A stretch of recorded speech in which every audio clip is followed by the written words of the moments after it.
University, మంచి భవిష్యత్తు కోసం తెలుగు విద్యార్థులు ఇష్టపడే యూనివర్సిటీ.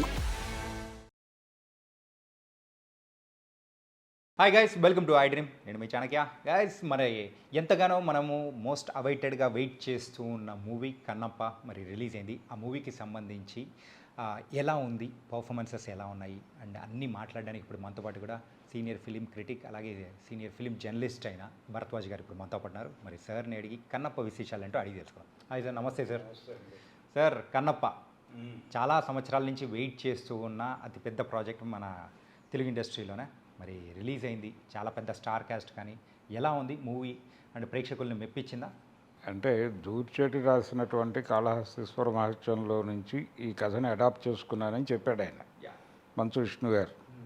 అయితే దీనికంటే ముందు ఒక కన్నప్ప తీయటానికి ఒక ప్రయత్నం జరిగింది తనికళ్ళ భరణి గారి వైపు నుంచి. అయితే భరణి గారి దగ్గర ఆ కథ విని తను దాన్ని టేక్ ఓవర్ చేసేసి ఆ ప్రాజెక్ట్ని, అంటే తను అనుకున్న పద్ధతిలో ఆయన తీసే పరిస్థితుల్లో లేడు. ఆయన ఫిలసాఫికల్ ప్లైన్లో చెప్పదలుచుకున్నాడు దాన్ని. ఫిలసాఫికల్ ప్లైన్లో చెప్పదలుచుకోవడం అంటే కథలో ఏమీ లేదు. అది నిజానికి పరమశివుడు ఎందుకు అందరి దేవుడుగా ఉంటాడు అంటే, ఎవరైనా ఈజీగా యాక్సెసిబిలిటీ ఉంటుంది శివుడికి. అంటే మిగిలిన దేవుళ్ళకి శివుడికి ఉన్నటువంటి తేడా ఏంటంటే ఈజీ యాక్సెసిబిలిటీ ఉంటుంది. అలాగే భక్త సులభుడు అనే ఆయనకు ఒక టైటిల్ ఉంది. భక్త సులభుడు అంటే భక్తులు ఏం కోరితే అది ఇచ్చేయడానికి సిద్ధపడిపోతాడు ఆయన. రావణ బ్రహ్మ ఆత్మలింగం అడిగితే తీసుకెళ్ళిపోమని ఇచ్చేసాడు ఆయన. అటువంటి కండిషన్లో ఉండేటువంటి క్యారెక్టర్ శివుడు. అంటే యాక్సెసిబిలిటీ ఉండాలి ప్రపంచానికి. ఎవరైనా సరే, ఎవరి గురించి అయినా సరే మాట్లాడుకోవాలంటే అది ఉండాలి.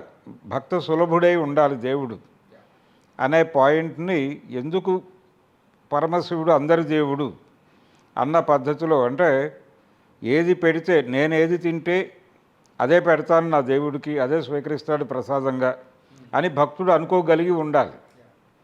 దేవుడి కోసం ఏదో చేయాలి అనేటువంటి తాపత్రయం కన్నా కూడా నాకంటే కొంచెం సుపీరియర్ దేవుడు, నేను వెళ్ళి నా కష్టం చెప్పుకునేటువంటి అవకాశం ఉంటుంది అని అనిపించాలి.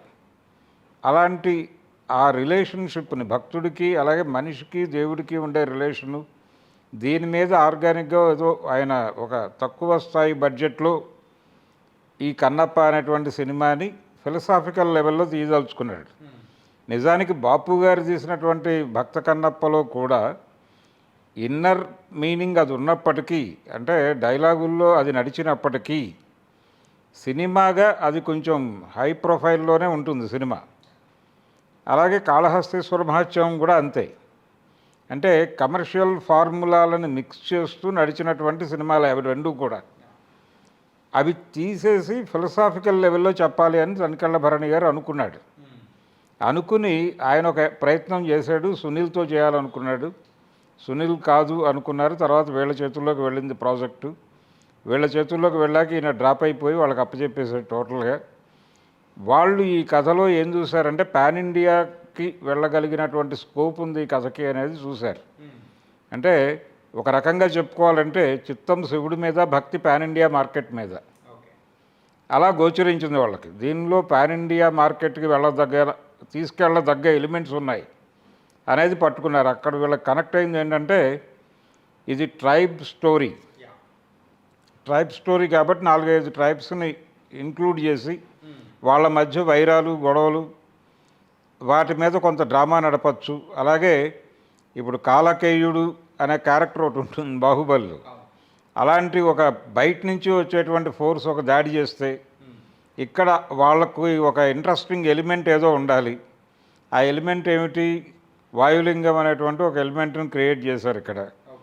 క్రియేట్ చేసి దీనికోసం ఎవరో వచ్చి ఫైట్ చేస్తే వాళ్ళతో ఫైట్ చేయటం, ఇలాంటి కొన్ని ఎలిమెంట్స్ని ఇంక్లూడ్ చేసేస్తే సినిమాకు ఒక గ్రాండియర్ వచ్చేస్తుంది. పాన్ ఇండియా మార్కెట్ని మనం క్యాప్చర్ చేయొచ్చు.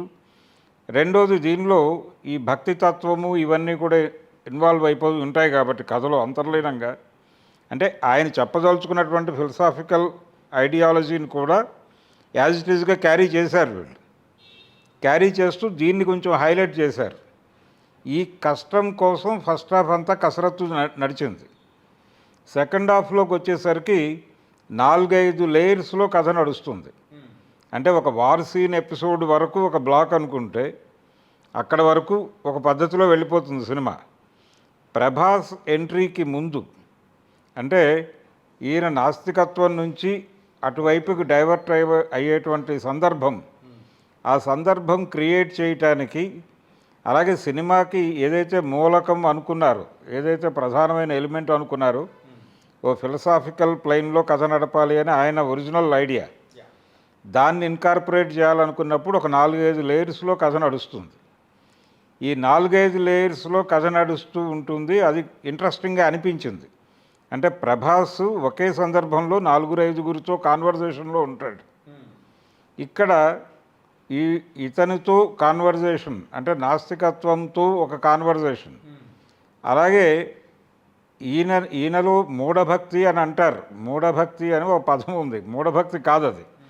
మూఢభక్తి అనేటువంటి ఛాందస భక్తి. ఈ మూఢభక్తి అనే మాటని పుట్టించినటువంటి ఛాందస భక్తిని ఎదుర్కొనేటువంటి ఒక ప్రయత్నం, అది కూడా ప్రభాస్ క్యారెక్టర్తో చేయించారు. ఈ 2 సన్నివేశాలు ఏకకాలంలో నడుస్తాయి. ఇది ఇలా ఒక 3-4 లేయర్లలో కథని నడపటం అనేది ఇంట్రెస్టింగ్గా అనిపించి ఎంగేజ్ చేస్తుంది. ఆడియన్స్ని ఎంగేజ్ చేయడంతో పాటు ఆలోచింపజేస్తుంది. తర్వాత ఇంకొక అద్భుతమైనటువంటి విషయం ఏంటంటే ఈ సినిమాలో ఒక సీన్ ఉంటుంది. అంటే వీళ్ళకి ఎక్కడైనా ఇన్స్పిరేషన్తో అడాప్ట్ చేశారా లేదా అనేది పక్కన పెట్టేస్తే వీళ్ళు టేకింగ్ ఇంట్రెస్టింగ్గా ఉంది. అది ముఖేష్ కుమార్ ఐడియానా, అదే ఆయన ఐడియానా లేకపోతే ఎవరి ఐడియా అనేది పక్కన పెట్టేస్తే ఒక ఇంట్రెస్టింగ్ ఎలిమెంట్ ఒకటి, అంటే తండ్రి కొడుకుల మధ్య రిలేషన్ని ఎస్టాబ్లిష్ చేసేటువంటి ఒక సన్నివేశం చాలా హృదయంగా చిత్రీకరించారు. ఆ చిత్రీకరణ చేసినటువంటి పద్ధతి, దానికి ఎంచుకున్నటువంటి మార్గము కూడా చాలా బాగుంది. అది ఒక ఇంట్రెస్టింగ్ ఎలిమెంట్ సెకండ్ హాఫ్లో. రెండోది ఈ భక్తికి, అలాగే దీన్ని మూఢభక్తిగా కాయిన్ చేస్తున్నటువంటి ఛాందస భక్తికి మధ్య ఉన్నటువంటి తేడాని చెబుతూ నడిచేటువంటి కాన్వర్జేషన్లు. మోహన్ బాబు క్యారెక్టర్కి, ప్రభాస్ క్యారెక్టర్కి, అలాగే మోహన్ బాబు క్యారెక్టర్కి, మంచు విష్ణు క్యారెక్టర్కి, అలాగే మంచు విష్ణు క్యారెక్టర్కి, ప్రభాస్ క్యారెక్టర్కి, ఈ 3 పాత్రల మధ్య జరిగేటువంటి సంభాషణలు, ఇవన్నీ కలిపి సెకండ్ హాఫ్ని చాలా ఇంట్రెస్టింగ్గా నడిపినాయి. అలాగే తను శివతత్వం తెలుసుకున్న తర్వాత బిహేవ్ చేయటం, అంటే సెకండ్ హాఫ్లో ఇన్ టోటల్ మంచు విష్ణు అంటే సిన్సియర్ ఎఫర్ట్ ఉంది ఈ సినిమాలో. సిన్సియర్ ఎఫర్ట్ ఏంటంటే వాళ్ళ దృష్టి పాన్ ఇండియా మార్కెట్లో ఉండొచ్చు, కానీ దానికోసం కథని డిస్టర్బ్ చేయొద్దు, అలాగే కేవలం మార్కెట్ కోసం ఏదో కసరత్తు చేస్తే కుదరదు, కొంత మనం సిన్సియర్ ప్రయత్నం ఒకటి జరగాలి అనేటువంటి నిజాయితీ ప్రదర్శన ఉంది సినిమాలో. అంటే అక్కడ సోల్ని ఏం డిస్టర్బ్ చేయకోకుండా యాజ్ ఇట్ ఈస్ చాలా చక్కటి ప్రయత్నం అని అనుకోవచ్చు. ఒక ప్రయత్నం చేశారంటే వీళ్ళు ఏదనుకున్నారో అది సిన్సియర్గా ఎగ్జిక్యూట్ చేసేటువంటి ప్రయత్నం అయితే జరిగింది. ఈ ప్రాసెస్లో నటుడిగా ఇంతకుముందు మంచు విష్ణు మీద మనకు ఒక అంచనా ఉంది. అదే పరిధిలో ఫస్ట్ హాఫ్లో సన్నివేశాలు నడుస్తాయి.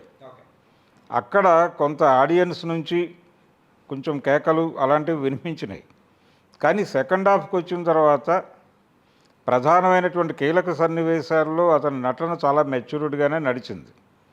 ముఖ్యంగా నేను ఇందాక చెప్పినటువంటి శరత్ కుమార్ కాంబినేషన్లో వచ్చే సీను, తండ్రి కొడుకుల మధ్య వచ్చేటువంటి సన్నివేశం, అలాగే తను అటువైపుకి శివతత్వంలోకి తనని తాను అడాప్ట్ చేసి తీసుకెళ్ళినటువంటి తర్వాత నడిచేటువంటి సన్నివేశాల్లో చాలా మెచ్యూర్డ్గా నటించాడు. దానికోసం చాలా కసరత్తు చేస్తే చేసుంటాడు, కానీ ఒక సిన్సియర్ ఎఫర్ట్ అయితే కనిపించింది. అలా సెకండ్ హాఫ్ కోసం ఫస్ట్ హాఫ్ భరిస్తారా ఆడియన్స్ అనేది ప్రశ్న. అంటే ఫస్ట్ హాఫ్ని ఎంగేజ్ చేయడానికి రకరకాల ప్రయత్నాలు జరిగినాయి. నిజానికి ఇదే కష్టం భక్త కన్నప్పలో కూడా పడ్డారు. కాకపోతే భక్త కన్నప్పలో కొంత కమర్షియల్ ఎలిమెంట్స్ వాళ్ళు అనుకున్న పద్ధతిలో వాళ్ళు వెళ్ళారు. అలాగే ఆ సినిమాకి సత్యం గారు భుజం కాశాడు. నిజానికి భక్త కన్నప్పకి పాటలు చాలా పెద్ద హిట్. ఆ సినిమాకి పాటలు చాలా పెద్ద హిట్టు. భక్తి పాటలు, రక్తి పాటలు, డ్యూయెట్లు అన్నీ చాలా అద్భుతంగా నడిచినాయి. ఆకాశం దించాలా అనే పాట ఇప్పటికీ వింటారు జనాలు. అలా అలాంటి ఒక ఆ పద్ధతిలో నడిచే సినిమా అది, ఎంగేజ్ అయిపోయారు ఆడియన్స్. ఇక్కడ అవేవీ లేవు. అంటే ఈ మధ్య కాలంలో వస్తున్న ఈ రకమైనటువంటి పౌరాణిక చిత్రాలకి ఉన్నటువంటి ప్రాబ్లం అది. ఈ కథ ఏమో జనాలకు తెలుసు, జనాలు ఆల్రెడీ 2 సార్లు చూసేస్తున్నారు దీన్ని సినిమాగా. ఈ సినిమా అనౌన్స్ చేసిన తర్వాత భక్త కన్నప్ప వ్యూస్ పెరిగినాయి యూట్యూబ్లో. అంటే చాలామంది ఇది చూడటం కోసం దాన్ని చూశారు. చూసి వెళ్ళిన వాళ్ళకి ఈ కథ కనిపిస్తుంది, కానీ వేరే ప్లైన్లో కనిపిస్తుంది. ఇప్పుడున్న జనరేషన్కి తగ్గట్టు ఈ జనరేషన్కి కనెక్ట్ అయ్యే పద్ధతిలో తను అనుకున్న పద్ధతిలో డిజైన్ చేసుకున్నాడు, మార్కెట్కి కనెక్ట్ చేయడానికి.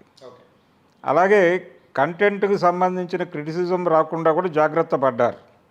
ఇన్ని జాగ్రత్తల మధ్య చేసినటువంటి సినిమా. అలాగే దీనికి విపరీతమైన నెగిటివిటీ నడిచింది మొదటి నుంచి రకరకాలుగా. అంత ఇబ్బందికరమైన సినిమా అయితే కాదు, పర్లేదు. థియేటర్లో కూర్చున్నటువంటి ప్రేక్షకుడిని ఎంగేజ్ చేశారు. కాబట్టి అద్భుతం అని చెప్పను, కానీ పర్వాలేదు అని చెప్పచ్చు cinema. Okay. And coming to the actors విషయానికి వచ్చేటప్పటికి అందులో పెద్ద స్టార్ క్యాస్ట్ ఉంది సార్. మెయిన్గా అయితే మోహన్ లాల్ గారు కానీ, అక్షయ్ కుమార్ గారు కానీ, అండ్ మోహన్ బాబు గారు, ఇలా చాలామంది కూడా ఉన్నారు. ఇంకా ప్రభాస్ గారి గురించి చెప్పనే అవసరం లేదు. వాళ్ళ పర్ఫార్మెన్సెస్ కానీ, వాళ్ళు వచ్చినప్పుడు మెయిన్గా ఉన్న ఎలిమెంట్స్ కానీ ఎలా అనిపించింది? ప్రేక్షకులు ఎంటర్టైన్ అయ్యే విధంగానే ఉందా? అంటే కొన్ని చోట్ల ఇబ్బంది నడిచింది సినిమాలో. అంటే కంటెంట్ వాళ్ళు అనుకున్న సన్నివేశ కల్పనలోనే కొంత ఇబ్బంది నడిచింది. ముఖ్యంగా కిరాతార్జునీయం టేకింగ్కి సంబంధించి అది భక్త కన్నప్పలో చూసిన పద్ధతి ఒకలా ఉంటుంది. అలాగే వేటూరి సుందరరామూర్తి గారు దాన్ని చాలా అద్భుతంగా ఎలివేట్ చేసి రాశాడు. దానిలో రకరకాల ఎలిమెంట్స్ వాడాడు ఆయన. అది దానికి ఒక నిండుతనాన్ని తెచ్చింది. ఇక్కడ అది కొంత తేలిపోయినట్టే అనిపించింది ఆ పార్ట్ వరకు. ఆ ఏరియాలోనే మోహన్ లాల్ని వాడారు వీళ్ళు.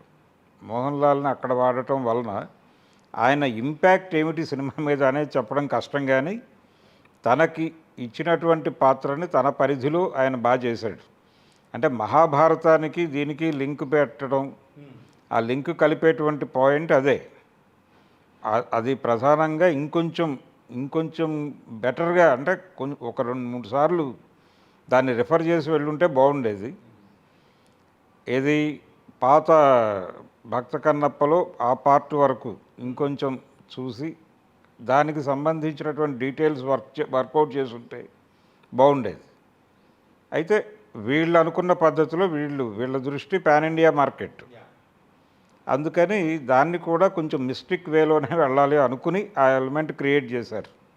ఆ కష్టం కనిపించింది, ఆ నిజాయితీ కూడా కనిపించింది, కానీ అంత ప్రభావం వేసే విధంగా లేదు ఆ సన్నివేశ కల్పన. అది కొంత ఇబ్బంది పెట్టింది, కానీ మిగిలిందంతా కష్టపడ్డారు. అయితే సెకండ్ హాఫ్, ప్రధానంగా సెకండ్ హాఫ్ను చాలా బాగా హ్యాండిల్ చేశారు. దాని మీద డిపెండ్ అయింది కథ. ఫస్ట్ హాఫ్ రన్ అవుతుంది కథ అంతవరకే, కానీ సెకండ్ హాఫ్ చూడటానికి ఫస్ట్ హాఫ్ను భరిస్తారా ప్రేక్షకులు అనే దాని మీద ఈ సినిమా విజయం ఆధారపడి ఉంది. జనరల్గా మనకి ఏ సినిమాకైనా సెకండ్ హాఫే కీలకం. క్లైమాక్సు ఇదంతా. అంటే చివరి సన్నివేశం కన్నప్ప అని పడే వరకు ఆడియన్స్ సీట్లో కూర్చోగలిగారు. కాబట్టి ఎంగేజింగ్గా ఉంది సినిమా. అద్భుతం కాదు, కానీ ఎంగేజ్ చేయగలిగారు అని మాత్రం చెప్పచ్చు. So nice sir. And Kannappa movie గురించి చాలా చక్కటి రివ్యూ అనేది కూడా ఇచ్చారు. So thank you so much. Thank you.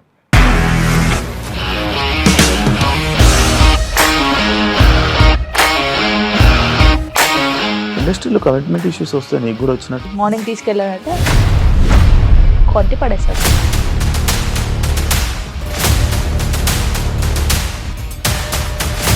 ఒక్కళ్ళు కూడా చూడలేదు ఈ సినిమా అని చెప్పడానికి కూడా చాలా ధైర్యం కావాలి. అది నిజం కదా, దాంట్లో ధైర్యం ఏంటి? ఇది నెక్స్ట్ డే ప్లేట్ మార్చేస్తే తప్పు కదా. As of now we are comfortable this అని నేను అనుకుంటున్నాను. రష్మిక గారిది మీది ఒకే ఊరంట కదా? నీకు కోపం వచ్చిందంటే బాగా తిట్టేత్తరా? తిట్టేద్దామండి.